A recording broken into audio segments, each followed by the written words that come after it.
Welcome to Blunt Wisdom Podcast. We are your hosts, Gina. Jazz. Welcome back to another episode. First, before we start, make sure you guys are liking the videos if you're digging them. Make sure you're subscribed to the channel so you don't miss any of the content. And follow us on social media. Blunt Wisdom and all the personals are on there. So, Starting back up with the 3,000 questions about me. This book is actually very interesting. So, here we go. Ready? Tell me when to stop.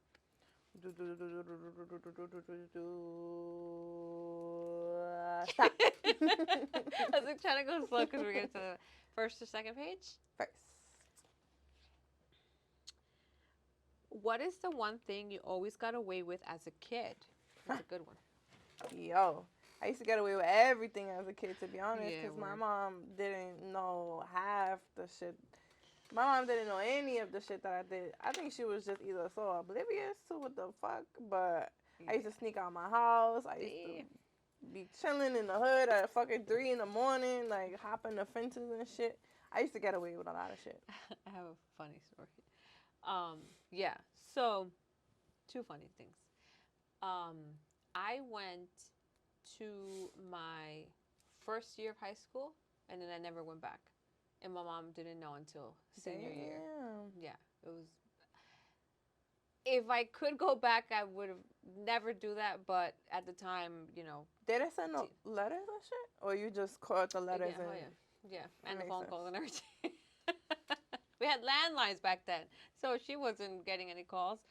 And then and then there was one point where after you miss like a certain amount, then they put you in like night school. Mm-hmm. And then I got that letter, and then I think I went for like a week, and then I just never went. Yeah, that was so bad. So she finally caught me. I think it was junior or senior year.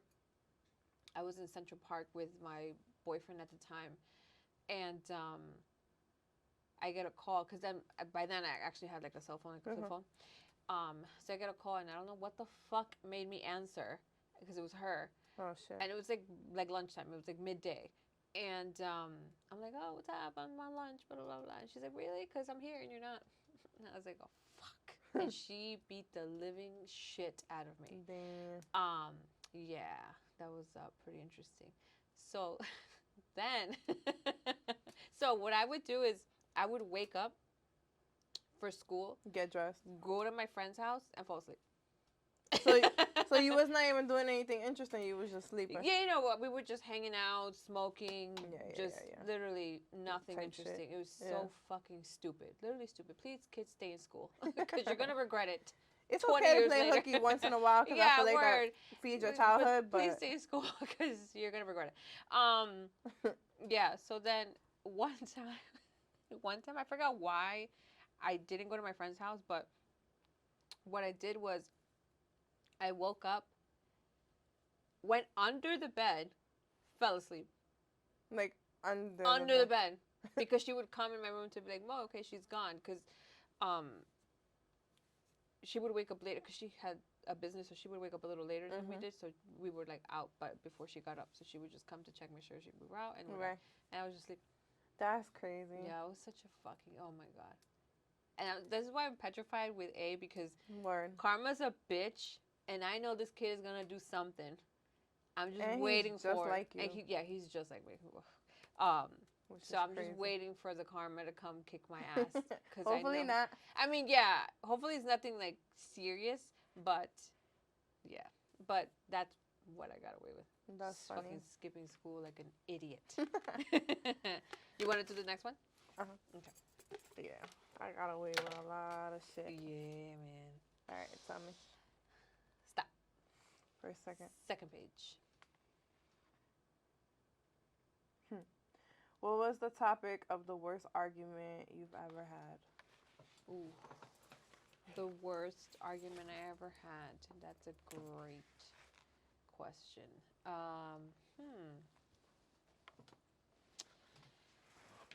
Probably the worst argument. Okay, so I have one memory, right? And I want to say it was the worst argument just because of everything else that kind of happened after that.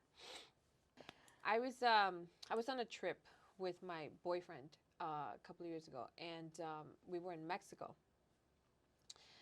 And we were by the pool drinking, blah, blah, blah. This was the day before we were supposed to fly back. So we were drinking, like, I don't know who we thought we were. And all I remember was we were by the pool. I remembered, that's all the last thing I remember. Opened my eyes, and we're in the room. And he's flipping out. And I'm like waking up, and I'm just like, what the fuck is happening? And he's flipping out, packing all our shit, and just basically throwing all the things that he hated about me kind of to my face. And I'm just like, bro, what the fuck happened? Like, how did we get here? You blacked out. Yeah, so I blacked out, and apparently we were gonna, and some trauma resurfaced, and I was fighting him off. Oh. And he was drunk too, so I think he couldn't process what was happening, or he got offended, or whatever the case is. So he took it in a bad way. That it was against him. So that kind of like triggered him, and he just started spazzing, and he was just packing all our shit.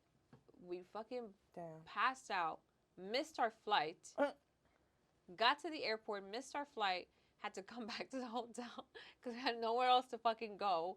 Yo, that was the fucking worst shit ever. Yeah, so that probably, just because Trouble it's so in paradise. Yeah, that was, oh my god. Only because of like everything else that happened after, that was like the worst one. It was just such a fucking shit show. Word. And when you're drinking, you're not in the right state of mind, so it's just chaos. Yours?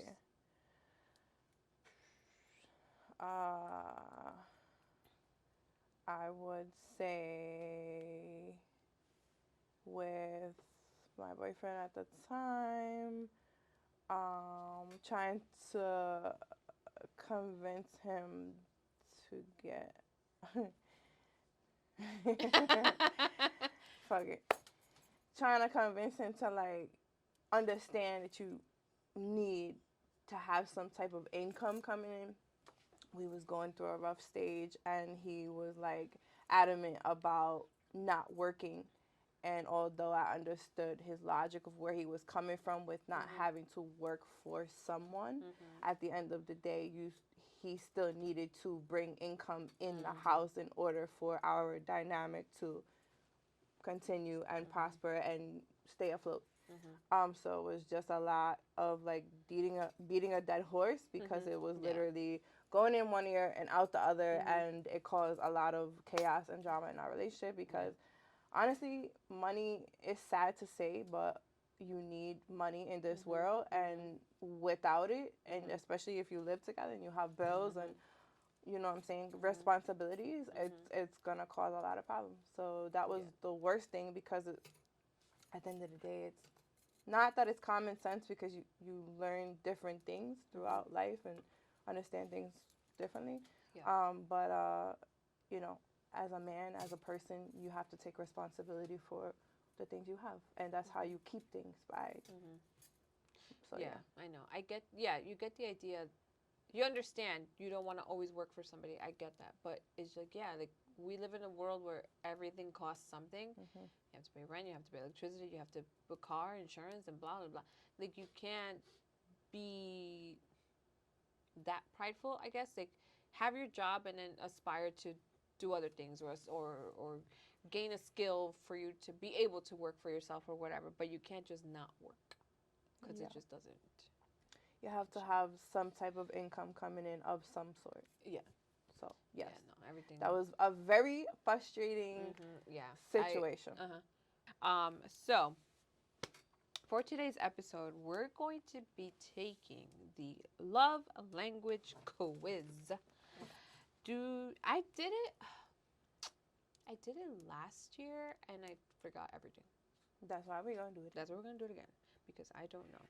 I know one of them was like, I think one of them was quality time, but let's dig in, right? So, I'm going to ask Gina questions to get her love languages, and she's going to ask me questions, right? G, you can ask the first question. Are you an adult? A teenager? Last time I checked. Adult. Relationship or single? Single. Single. So am I clicking the answers for you or myself? No. You for me and me for... So I'm going to... You're going to answer, and I'm going to put... I'm going to answer, and you're going to put. Okay, cool.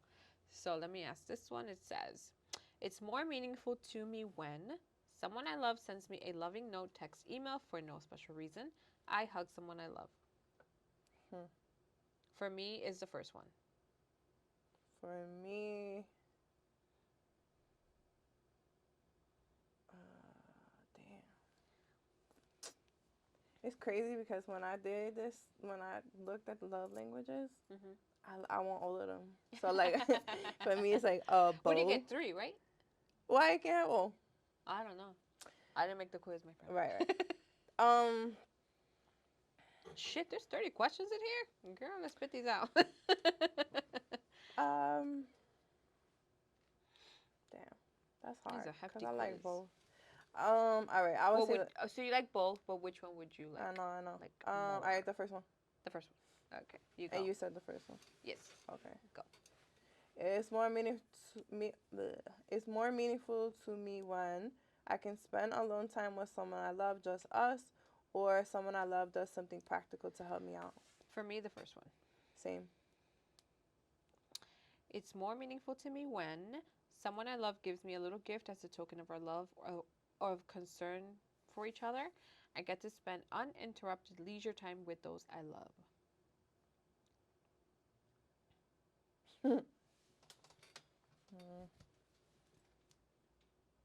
Damn, I'll be wanting both. The second one, I get to spend uninterrupted leisure time with those I love.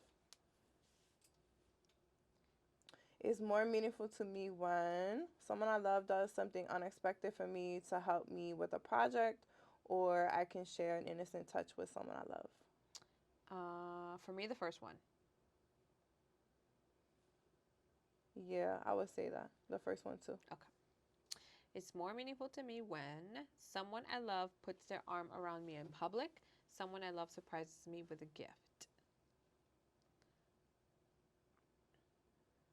For me, the first one. Yeah, same. I like PBA. What was that called? Public. PDA. PDA. Yeah. Yeah, me too. Not like gross, but like. Yeah, not like making out in the fucking clubs. Don't hump me in the street, but like. But like show me all. Show that's give me a little forehead me kiss. right here. Like. All right. Is more meaningful to me when I'm around someone I love, even if we're not really doing anything. I can be comfortable holding hands, high-fiving, or putting my arm around someone I love.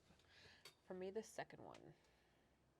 Same, because at the end of the day, they're both the same, but the second one's like more intimate, I guess. More confidence. Yeah. It's more meaningful to me when I receive a gift from someone I love, or I hear from someone I love that they love me. The second one for me. Same. It's more meaningful to me when I sit close to someone I love. I am complimented by someone I love for no apparent reason. The second one.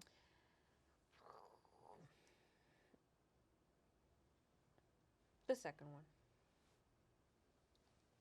It's more meaningful to me when I get the chance to just hang out with someone I love, or I unexpectedly got small gifts from someone I love.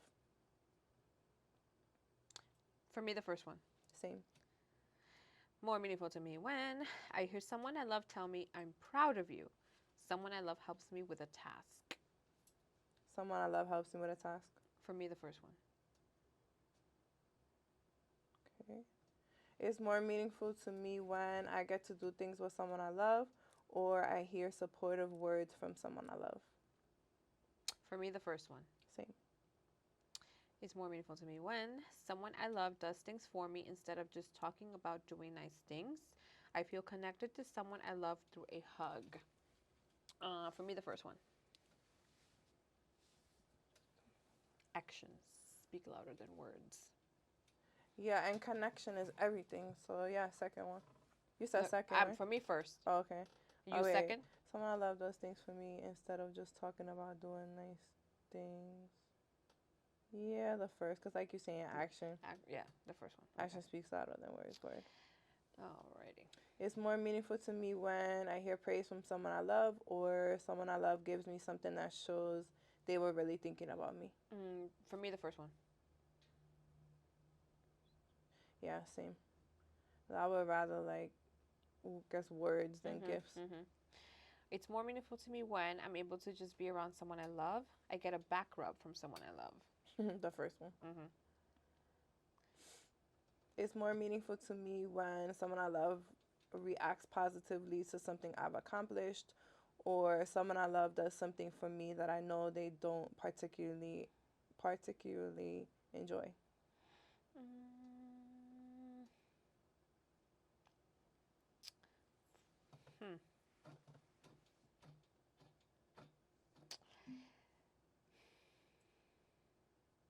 I want to say the second one, but it kind of sounds like I don't want to put you through something you don't want to do. So I'll say the first one. Yeah, same.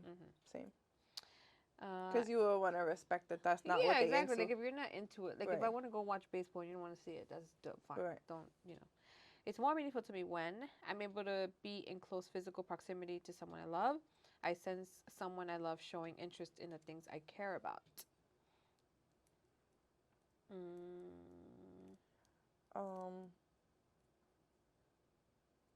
I would say the second one. Yeah, same. Because I don't need to always be with you to have that connection. Yeah. It's more meaningful to me when someone I love works on special projects with me that I have to complete, or someone I love gives me an exciting gift. The first one. For me. Someone I love works on special projects with me that I have to complete. For me, I would say the second one, because I feel like sometimes my projects I will want to do it myself and just accomplish something on my own. And I like exciting things. I like my relationship to be like spicy and exciting. So the second one. It's more meaningful. Did I just go or you went? It doesn't matter. Okay. It's more meaningful to me when I'm complimented by someone I love on my appearance. Someone I love takes the time to listen to me and really understand my feelings. Second, of course. It's more meaningful to me when I can share a meaningful touch in public with someone I love, or someone I love offers to run errands with me. For me. For me. For me, the first one. Yeah, same. I like to run errands on my own sometimes. Yeah, word. It's more meaningful to me when someone I love does something special for me to help me out. I get a gift that someone I love put thought into choosing.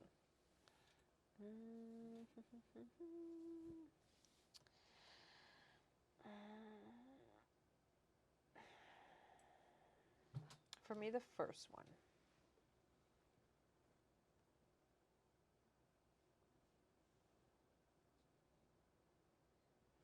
Yeah, I would say first one because like to me like I hear like an investment, like something. Yeah. That he wants me to feel special about something that I love and I'm passionate about. It's more meaningful to me when someone I love doesn't check their phone while we're talking with each other. Ooh. Or someone I love goes out their way to do something that relieves pressure on me. The first one. That's tough because I hate that shit. Someone I love doesn't check their phone. Well, yeah. So right, wait, but you hate. I hate when people check their phone, but hold on. Oh, okay. Someone I love goes out their way to do something that relieves pressure on me. Yeah, first one. Okay. It's more meaningful to me when I can look forward to a holiday because I'll probably get a gift from someone I love. Damn. Jesus, that sounds so okay. Yeah, I hear the words, I appreciate you from someone I love. Second one. Second. We ain't gold diggers. Fuck out of here.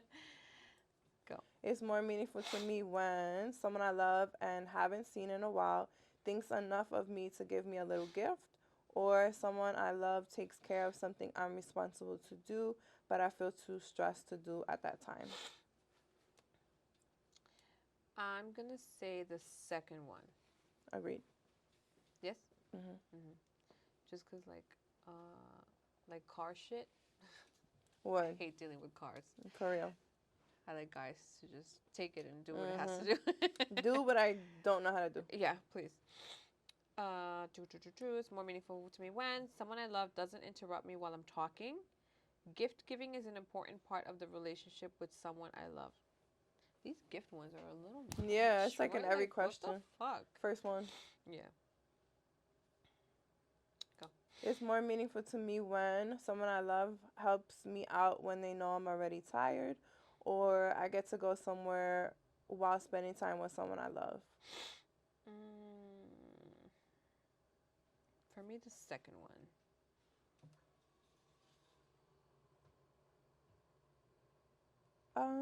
For me, I'm gonna say the first one because you taking note to, Mm-hmm. I'm tired and you want to help out.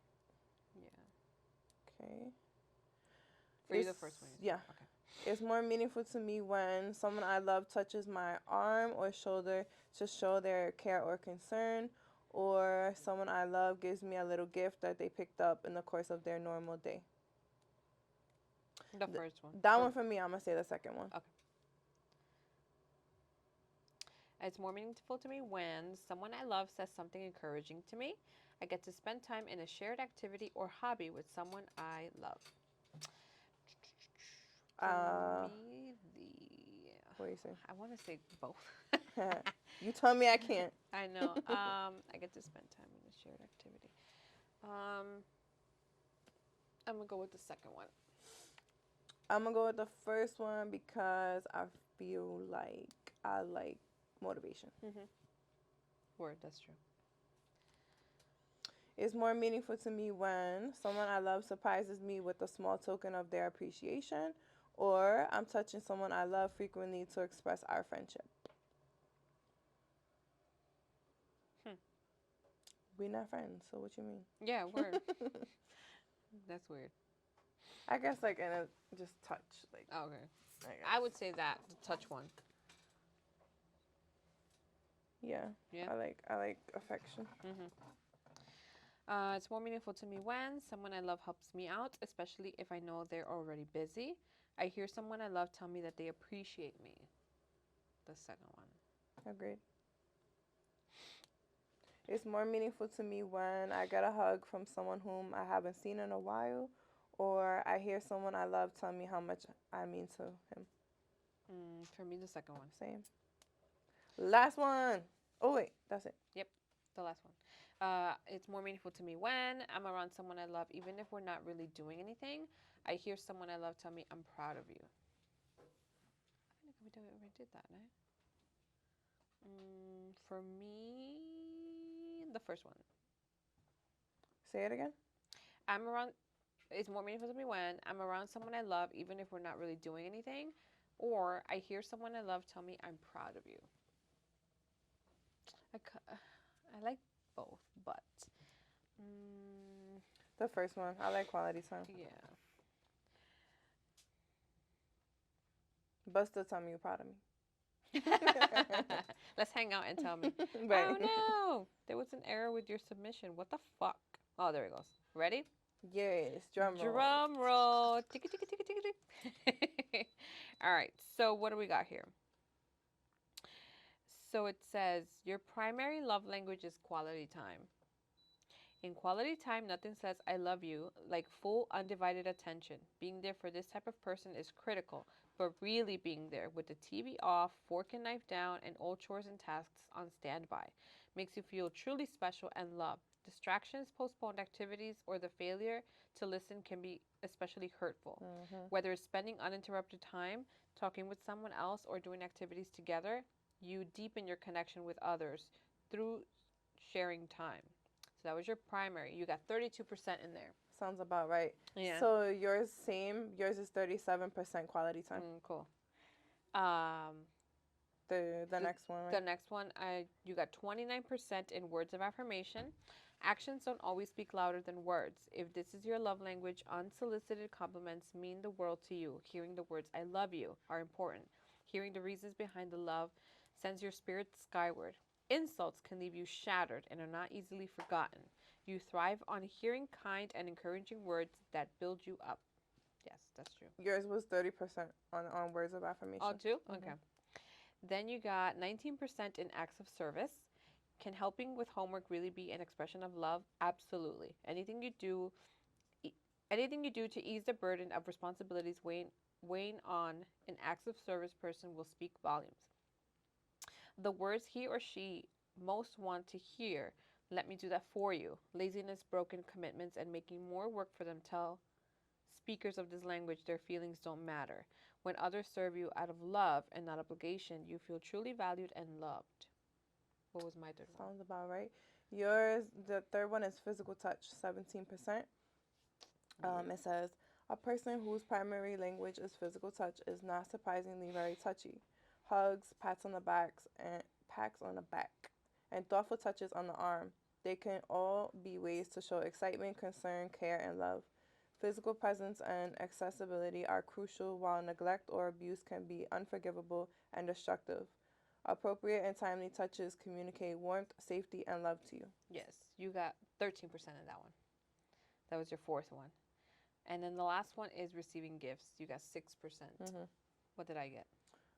Your last one is acts of service, 17%. Mm. Your receiving gifts is 0. Yeah. Save that and send it to me. Okay, yeah. The receiving gifts, it says, don't mistake this love language for materialism. Interesting. The receiver of gifts strives on the love, thoughtfulness, and effort behind the gift. If you speak this language, the perfect gift or gesture shows that you are known, you are cared for, and you are prized above whatever wars sacrificed to bring the gift to you. A missed birthday or a hasty, thoughtless gift would be disastrous.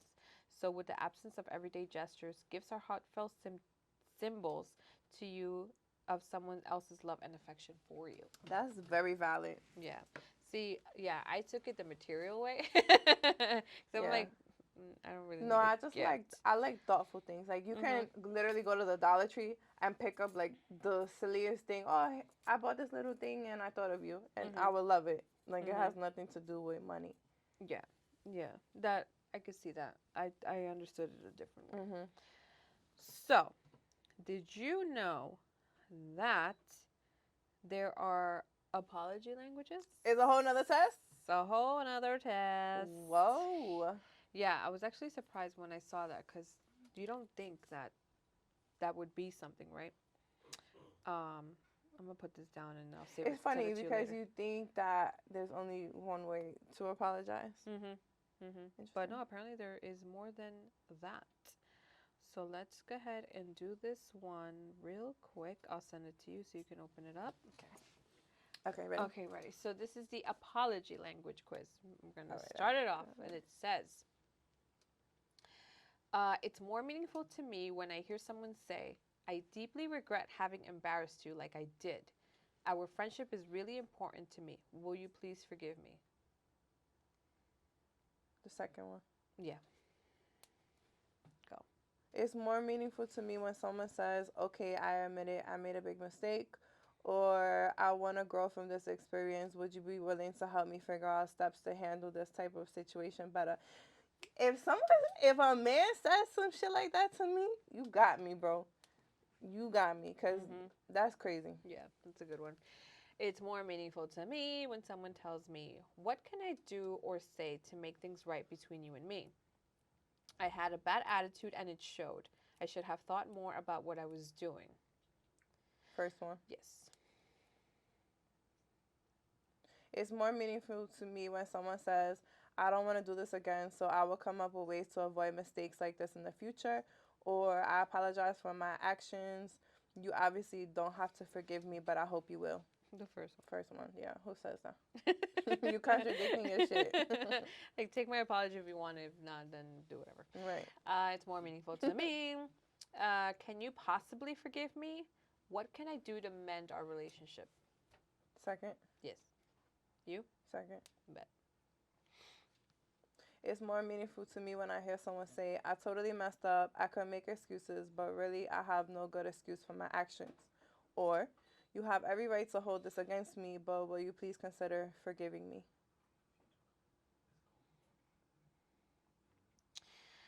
Um, hmm. I want to say the. For me, I'm going to say number one. Hmm.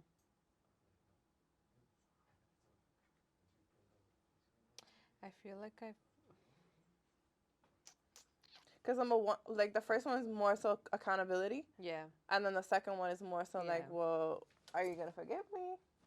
Yeah, fuck it, the first one. It's more meaningful to me. I'd like to make things better between us. What can I do to make things right? You don't have to answer immediately, but will you consider forgiving me for making this mistake? The first one. Yeah. Okay. I want to ask you to forgive me, or it deeply pains me to see you hurting like this. The second one for me. Because for me, it's kind of like you're acknowledging that I'm hurt. Yeah, and you're true. kind of like empathizing with me. Real word. Second. Same. Okay.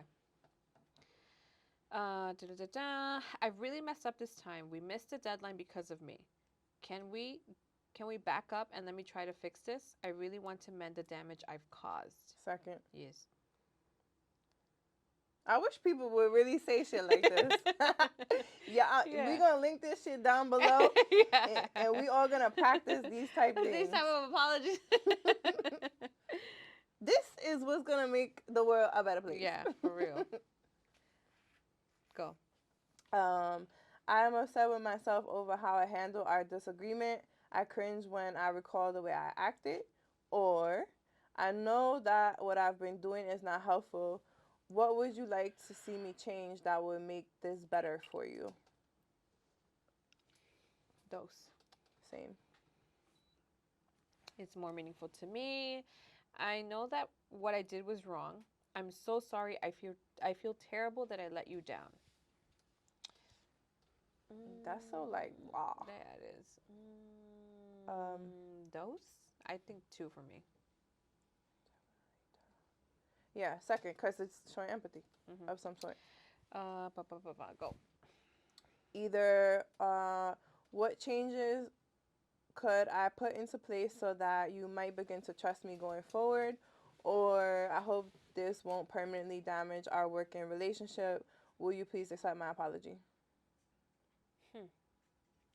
The first one. Same. I can see my actions caused you pain, and I feel terrible about what I did. Or, is there anything I can do to repair the damage I've created? Second. Yeah, because what's the solution?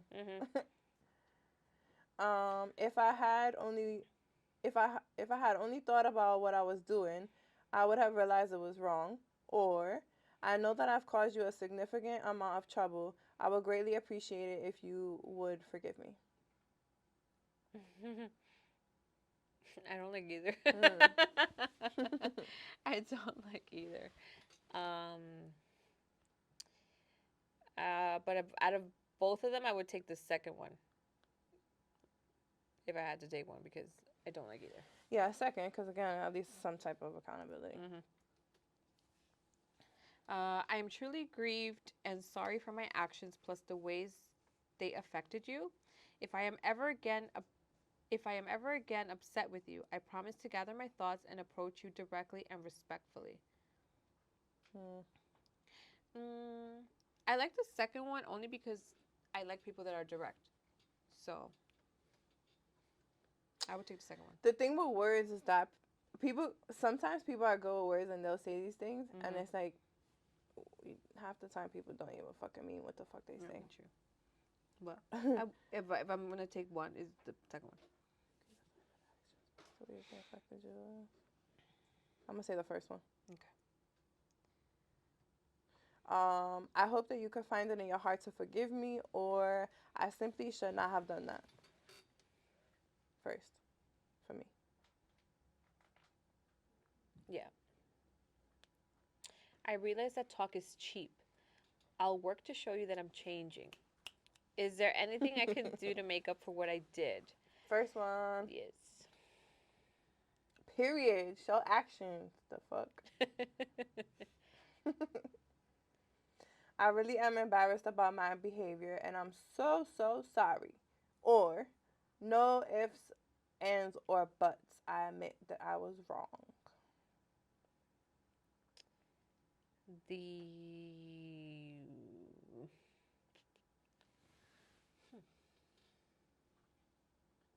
really embarrassed about my behavior and I'm so so sorry. No ifs and buts. I admit that I was wrong. The second one. First one for me. Okay. I apologize. Will you please forgive me? Or going forward, I will manage my time and prioritize my schedule so that I won't have the same difficulties. That's something I would say. That's like, I feel like that's a lie. But, Word. because, like, that's already kind of doing too much. But, Yeah. I mean, I'll go with the first one. You? Second? I'm going with the second one because I say it all the time. Okay. I'm always still late. You be capping. That's why I said this be full of shit. I want so badly to avoid this type of error again. Let's talk about what I can do in the future to follow through on my commitments. Or, I don't feel right just saying my bad. I want to make up for what I've done. What would you consider appropriate? Huh. Let me read those over. Hold on. Yeah, word. For the audience. I want so badly to avoid this type of error again. Let's talk about what I can do in the future to follow through on my commitments. Or, I don't feel right just saying my bad. I want to make up for what I've done. What would you consider appropriate? Second one.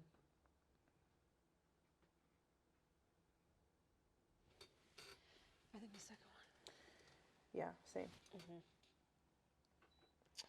I know that my actions were totally unacceptable. I own that. Or, it stresses me out to know that you had to stand there waiting on me. I regret the frustration and worry that I caused you. Second. Yeah. I know that I've inconvenienced you. What can I do for you that could help balance things out? Or, I'm unhappy with how I've hurt you. I'm how you say that word? Enormously. Enormously. Okay. I am happy with how I am happy with how I've hurt you. I'm enormously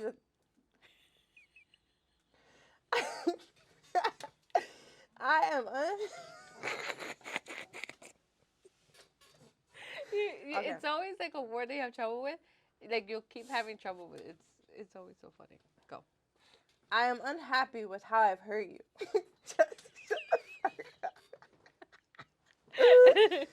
I am unhappy with how I've hurt you. I'm enormously. Okay. I am unhappy with how I've hurt you. I'm. Oh my god! I feel like I'm in first grade. Don't pick me! Don't pick me! Oh god. I am unhappy with how I've hurt you. I'm enormously disappointed in myself. For me, the first one. Same. Okay. What can I do to make the situation right for you immediately? Or, it may take some time to rebuild your trust in me. Meanwhile, I'll be working hard on changes to prove that I am trustworthy. Second. Yes. If only people would really say this shit, bro. It would just literally make things so much better. I think the audience has something to say. What was that? Nobody gonna say none of them shits. Them shits is right. This is all bullshit. That shit is like guiding you to the right answer. Like anyway.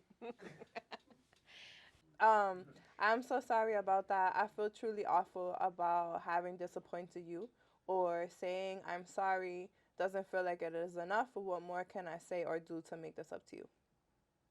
Second one.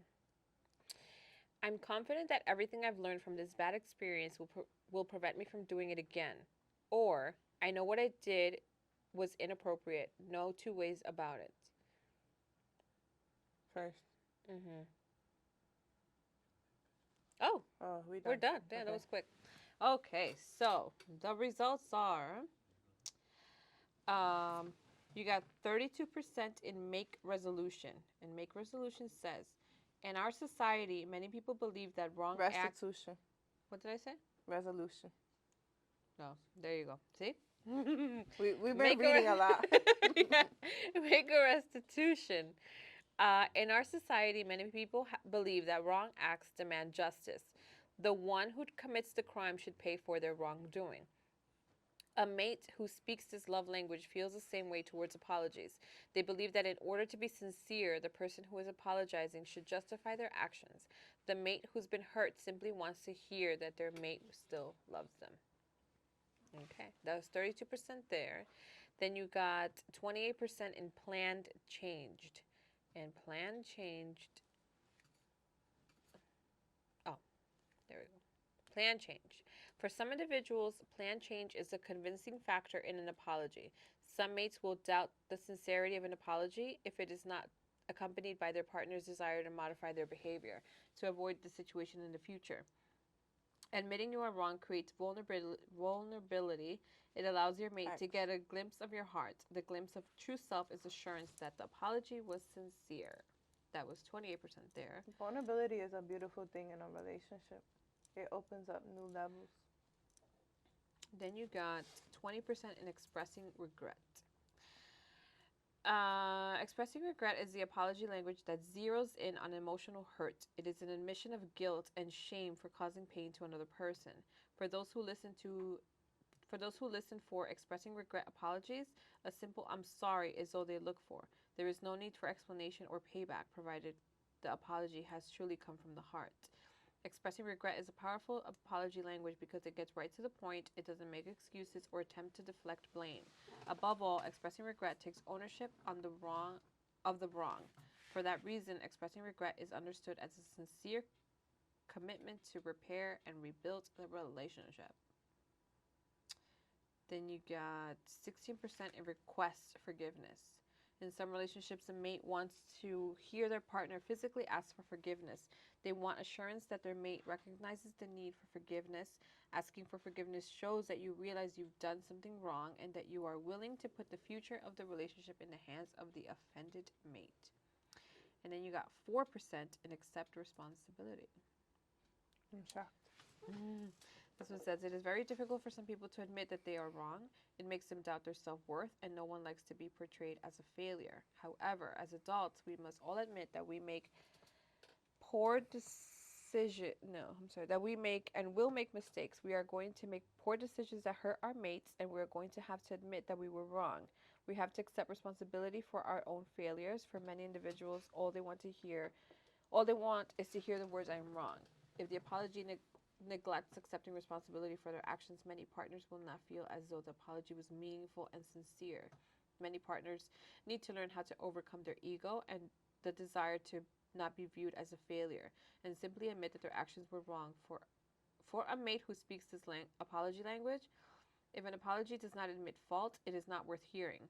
Being sincere in your apology means allowing yourself to be weak and admitting that you make mistakes.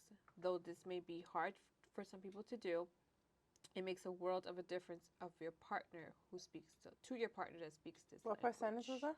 4. Makes sense. What'd I get? 36% in plan change.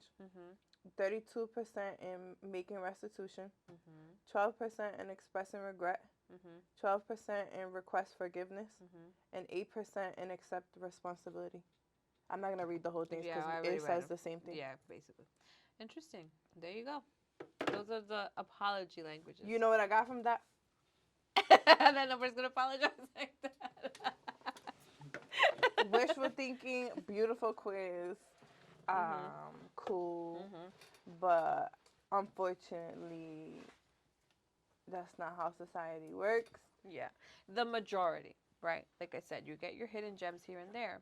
But there you have it. But yeah, that was today's Oh, weekly wisdom.